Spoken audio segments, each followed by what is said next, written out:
the general message is not to panic, and it's very easy to buy into the media frenzy, dare I say, at the moment, and everyone knew that there was going to be some short-term turbulence, and the stock market and sterling, fine, they're going through some adjustments. Have you seen? Fine, it fell off a cliff on Friday, which everyone expected. It's bounced back a bit, but yes, fine, there's still uncertainty out there, but you've got to hold your nerve. The world doesn't stop spinning. You've got to keep on going, and I think the key message is to turn what some people perceive as a negative situation round into a positive. Make the most of it and embrace the possible change ahead. Have you had anybody sort of getting in touch with you, any clients already, or any sort of reaction? Yeah, again, it's trying to, I think, instill confidence. I have had an instance whereby my client who was selling their property got gazundered.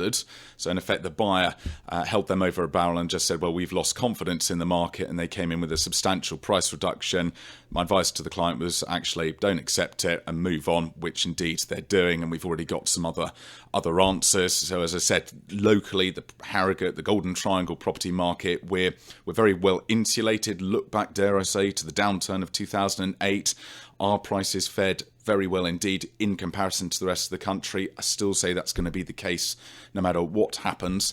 And I just think we need a good couple of weeks under our belts. And I think then everything will start to simmer down. And again, people's confidence will come back and the world starts moving again. What would be your advice then, sort of leading on from that, to anyone who is thinking of buying or selling at the moment? Your advice would be then just to keep going, or? Personally, I think it's a case of keep on going. I think prices will hold firm.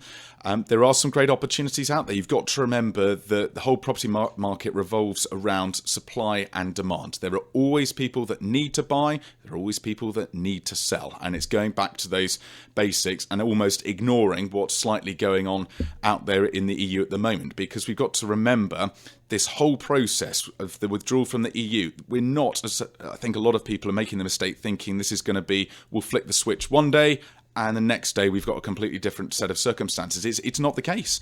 This is a minimum of 2 years, at least, of very gradual, we're getting out of this. And as I said at the beginning, turn what could be perceived as a negative into a positive. Now, if we look at, say, the mortgage market, there's already talk that the Bank of England will reduce interest rates down to 0.25%. If they do that, then in theory, mortgage borrowing, getting money, is cheaper.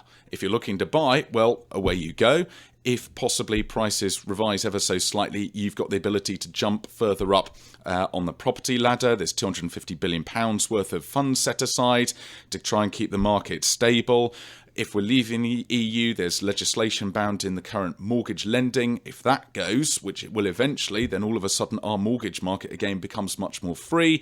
You've got the ability as a buyer to jump up not just one rung on the property ladder, but up a couple.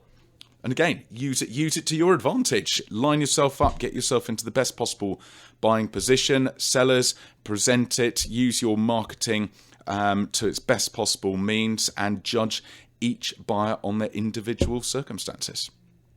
And do you think we're in quite a good position here in Harrogate? Because there is sort of a lack of housing in this area, and it's a very desirable area. So do you think we're in a very strong position? Absolutely. It goes back, as you correctly said, Lisa, to the whole supply and demand ethos at the moment. Up until now, supply has been relatively weak, but demand has been very strong. And that is the key. And that is what's kept prices strong. And that's what happened back in the downturn of 2008. You've got Leeds and Manchester and York and Harrogate, and you've got these real sort of northern powerhouses close by. Those aren't going anywhere overnight. So again, I see that we're very well insulated from the storm. Hold your nerve, let a bit of time elapse, and I'm sure we'll come out of this absolutely fine.